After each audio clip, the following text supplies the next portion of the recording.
밥상이 보약이다. 백미보다 현미밥. 여러분 안녕하세요. 약 없이 건강을 찾아드리는 자연약사 심재문이에요.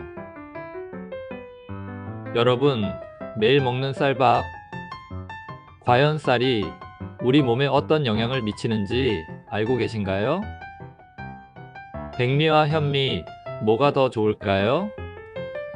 쌀밥을 먹으면 살이 찐다는 말, 사실일까요? 오늘은 쌀에 숨겨진 놀라운 비밀을 풀어볼게요. 우리 민족의 생명줄. 쌀은 단순한 곡식이 아니에요. 우리 민족과 때려야 뗄 수 없는 존재죠. 아득한 옛날부터 쌀밥은 우리 식탁을 지켜왔고, 조선시대에는 쌀로 만든 떡, 술, 엿, 과자까지 다양한 음식이 탄생했어요. 쌀은 단순한 음식이 아니라 우리 문화와 역사, 그리고 전통을 지켜온 상징적인 존재라고 할 수 있어요. 그런데 여러분, 쌀이 원래 어디서 온 줄 아세요? 쌀의 기원은 인도 동북부 아삼 지역에서 중국 운남성을 거쳐 아시아 곳곳으로 퍼졌다고 해요. 우리나라에는 양쯔강 하류에서 북쪽으로 전해져 들어왔다고 하네요. 역사를 거슬러 올라가 보면 사만시대부터 벼농사가 시작되었고요. 백제 초기부터 본격적으로 재배되기 시작했어요. 여러분이 오늘 먹는 쌀 한 톨에도 이렇게 긴 역사가 담겨 있는 거예요. 그런데 과거에는 쌀이 귀한 음식이었어요. 조선시대에는 쌀을 먹을 수 있는 사람이 많지 않았고요. 서민들은 보리밥이나 찹국밥을 더 많이 먹었어요. 쌀밥은 부의 상징이기도 했는데요. 하지만 요즘엔 누구나 쌀을 먹을 수 있는 시대가 되었어요. 그렇다면 우리는 쌀을 어떻게 먹어야 건강하게 즐길 수 있을까요? 백미와 현미는 다르다. 쌀은 도정하는 정도에 따라 백미와 현미로 나뉘어요. 그런데 놀라운 사실은요. 백미보다 현미가 훨씬 건강에 좋다는 연구 결과가 많아요. 일본에서 다양하게 연구한 결과를 보면 백미를 주식으로 하는 사람들보다 찹국을 먹는 사람들이 평균 수명이 더 길다고 해요. 또한 백미 위주의 식단은 각기병과 결핵 발생률을 높일 수 있다고 하죠. 그 이유가 뭘까요? 현미는 쌀의 겉껍질만 제거한 상태로 씨눈과 쌀겨층이 그대로 남아있어 영양소가 풍부해요. 씨눈에는 단백질, 비타민, 미네랄, 식이섬유 등이 가득하며 이는 건강 유지에 필수적인 역할을 해요. 반면 백미는 도정 과정에서 많은 영양소가 사라지고요. 주로 탄수화물만 남아요.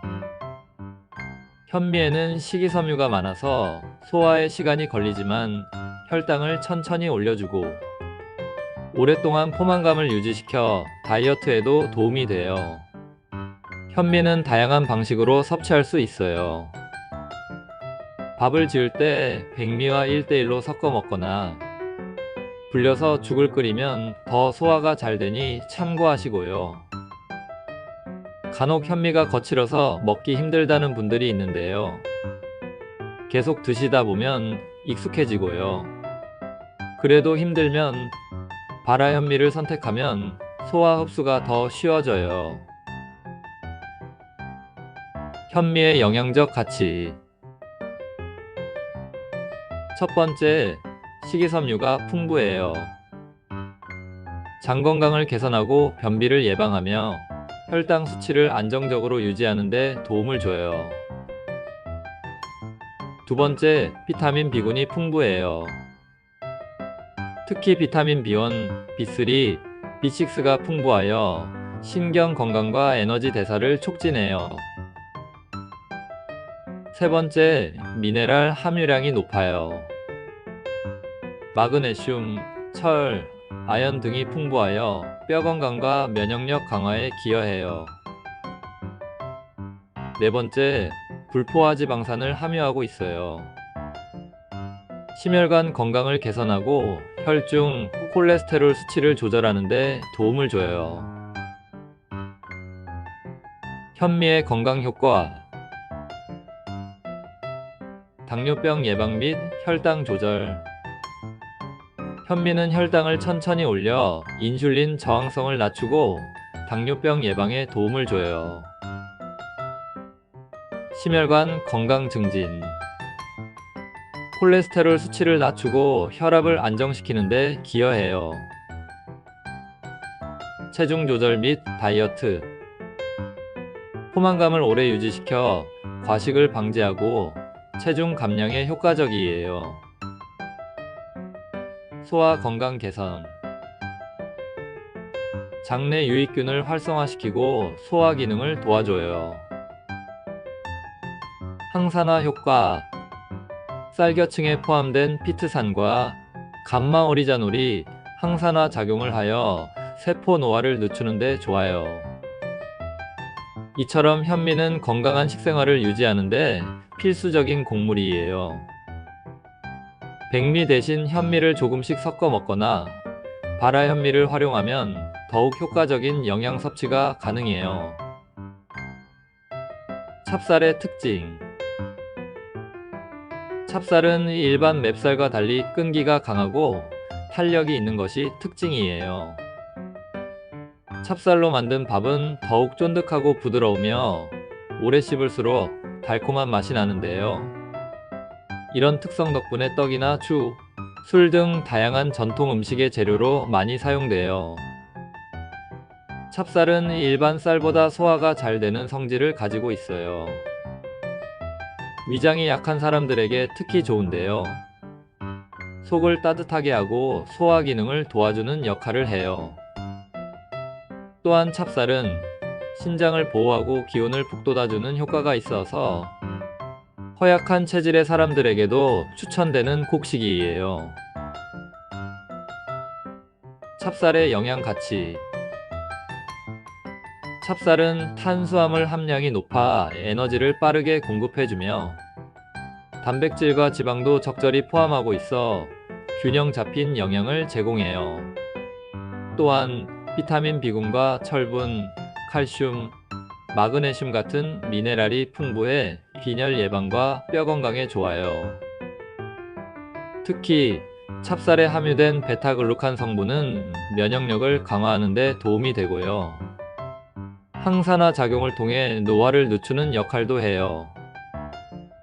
이 때문에 찹쌀은 감기 예방과 피로 회복에도 좋은 곡물로 알려져 있어요.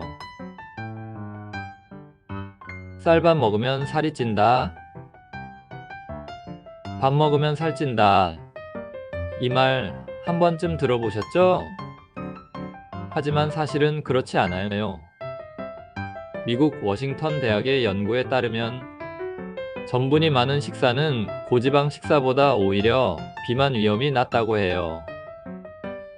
왜냐하면 밥을 먹고 나면 체온이 올라가면서 몸에서 열을 내는 체열 생산 반응이 일어나는데요. 이 과정에서 에너지가 소비되기 때문이에요. 즉, 밥이 아니라 기름진 반찬이나 가공식품이 문제인 거죠. 쌀밥으로 살이 찌는 게 아니라 함께 먹는 반찬이 문제일 가능성이 큰데요. 기름진 음식이나 단 음식을 곁들여 먹으면 칼로리가 높아질 수밖에 없어요. 그러니 밥을 먹을 때는 나물, 생선, 두부 같은 건강한 반찬과 함께 먹는 것이 좋아요. 쌀에 숨겨진 약효. 쌀은 단순한 주식이 아니에요. 건강을 지켜주는 천연 보약이기도 해요. 전통의학에서는 쌀은 위장을 보호하고 기운을 보충해주는 역할을 한다고 해요. 특히 현미는 혈액을 맑게 하고 심장 건강을 돕는 효능이 있어요. 뿐만 아니라 스트레스와 피로로 인한 설사를 멈추게 하고 정신을 안정시키는 효과도 있다고 하죠. 쌀을 꾸준히 먹으면 몸이 따뜻해지고 피부도 좋아진다는 사실. 역시 조상들의 지혜는 틀린 게 없어요. 쌀을 활용한 건강식품도 많아요. 숭늉이나 누룽지는 위장 건강에 좋고요. 쌀뜨물은 피부 미용에도 유용해요. 누룽지를 끓여 마시면 속이 편안해지고요. 쌀뜨물로 세안하면 피부가 맑아지는 걸 느낄 수 있어요. 밥상의 보약. 쌀은 단순한 식재료가 아니라 우리 건강과 직결된 중요한 식품이에요. 백미보다는 현미를 선택하시고요. 가급적 가공되지 않은 자연 그대로의 곡물을 먹는 것이 건강을 지키는 비결이에요. 또한 우리 전통 토종쌀을 지키는 것이야말로 건강과 환경을 보호하는 길이에요. 여러분, 오늘 저녁 메뉴 고민되신다면 따뜻한 현미밥 한 그릇 어떠신가요? 오늘 준비한 영상은 여기까지고요. 지금까지 약 없이 건강을 찾아드리는 자연약사 심재문이었어요.